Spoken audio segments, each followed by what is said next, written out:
আমরা যেভাবে বাসায় প্র্যাকটিস করব এটি আমরা কোনভাবে প্র্যাকটিস করব তা আমি তোমাদেরকে দেখিয়ে দিচ্ছি।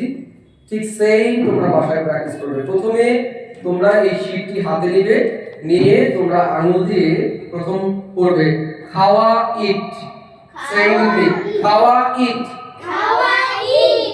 ইট এট ইটেন। ইট এট ইটেন। যাওয়া গো। যাওয়া গো। Go went gone. Go and গন। ঘুমানো স্লিপ। ঘুমানো sleep. Sleep slept slept. Sleep slept slept. দেখা সি। দেখা see. See saw seen. See saw see. লেখা রাইট। লেখা write. Write wrote written. Write wrote written. খেলা করা প্লে। খেলা করা play. Play played played. Played played played. তৈরি করা মেক। তৈরি করা মেক। Make make make.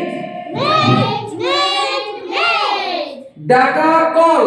ডাকা call. Call called called. Call call call. ধরা ক্যাচ। ধরা ক্যাচ। ক্যাচ কট কট। ক্যাচ কট কট। আশা কাম। আশা কাম। কাম কেম কাম। কাম কেম কাম। তাহলে তোমরা ঠিক সেম ভাষায় এইভাবে প্র্যাকটিস করবে। ক্লিয়ার? এই 10টি পড়া থাকবে, আগামী ক্লাসে আবার আমরা নতুন পড়া দেব। তবে আগে কিন্তু এই সব কমপ্লিট করতে হবে। আর তোমরা ভাষায় ঠিক সেইভাবে ধরে ধরে পড়বে। খাওয়া ইট। ইট এট ইটেন। খাওয়া ইট। ইট এট ইটেন। খাওয়া ইট। ইট এট ইটেন। যাওয়া গো। গো ওয়েট গন। যাওয়া গো। গো ওয়েট গন। আশা কাম। কাম কেম কাম। দেখা see. See saw seen. See saw seen. এভাবে করে প্র্যাকটিস করবে। মনে থাকবে ভাষায়? ওকে? Thank you. ঠিক আছে।